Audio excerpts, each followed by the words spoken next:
Hello friends, আপনাদের সবাইকে plants A to Z চ্যানেলে স্বাগত। ঘরের সৌন্দর্য বৃদ্ধির পাশাপাশি এই সাকুলেন্টটি কিন্তু বেশ কষ্ট সহিষ্ণু একটি গাছ।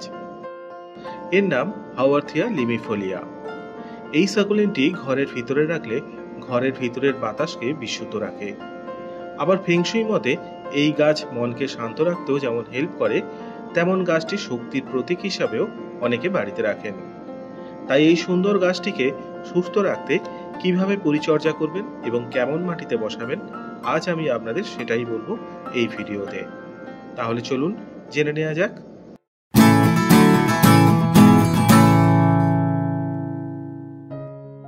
আমি এই দুটো গাছ পুরানো আমার একটি গাছ থেকে কেটে নিয়েছি। সাথে নিয়েছি এই রকম একটি প্লাস্টিকের জায়গা, যেটা মোটামুটি 2 ইঞ্চি গভীর হবে।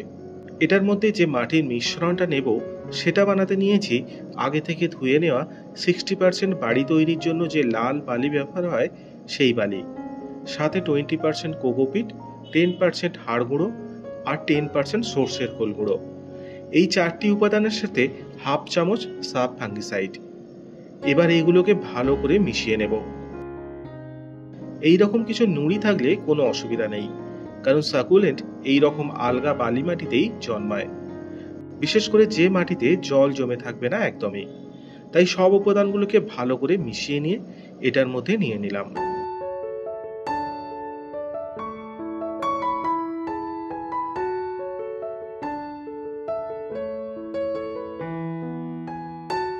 এবার এটার মধ্যে গাছ দুটো এইভাবে বসিয়ে দেব একটা একটা করে। বসিয়ে দেওয়ার পর ভালো করে জল দিয়ে পুরো গাছ এবং মাটি ভিজিয়ে দেবেন, যাতে ভালোভাবে বালির মধ্যে গাছ দুটো বসে যায়। এবার এটাকে রেখে দেব ফুল সানলাইটে পুরো 1 বছরের জন্য। 1 বছর পর দেখুন সাইড দিয়ে নতুন দুটো গাছ বেরোতে শুরু করেছে এবং পুরানো গাছ দুটো একটু বড় হয়েছে। সাথে দুটো গাছেই ফুলও এসেছে, কি সুন্দর। শরৎকালে একবার ফুল এসেছিল আর এই গরমের শুরুতেও এলো। ফুলগুলো খুব সুন্দর দেখতে না হলেও গাছে কিন্তু থাকে অনেকদিন দেখেছি। চলুন এবার দেখে নেওয়া যাক গাছটির শিকড়ের কি অবস্থা।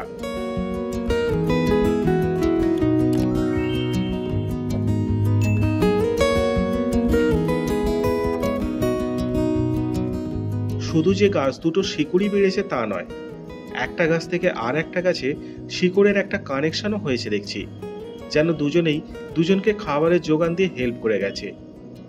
আর যে দুটো নতুন ছোট ছোট গাছ ওপর থেকে দেখছিলাম, এখন দেখছি নিচে আরো দুটো ছোট গাছ বেরিয়েছে। এটা নিচ থেকে কত ভালো শিকড় বেরিয়েছে দেখুন এই 1 বছরেই। আর বাকি নতুন গাছগুলোরও তাই। এবার আমি নতুন ছোট্ট গাছগুলোকে আলাদা করে নেব একটা একটা করে। বড় গাছটি নতুন একটি টবে বসানোর জন্য এই মাটির মিশ্রণটা নেব। এখানে আছে কাঠকয়লা 20%, এটার মধ্যে ভাঙা ইটের টুকরো আছে 40%, আর ভার্মি কম্পোস্ট আছে 40%। 3টি উপাদানকেই ভালো করে মিশিয়ে নেব। এবার গাছটা বসানোর জন্য আমি এই রকম একটা 4 ইঞ্চির প্লাস্টিক টব নিয়েছি। এটার মধ্যে গাছটিকে এইভাবে বসিয়ে নেব।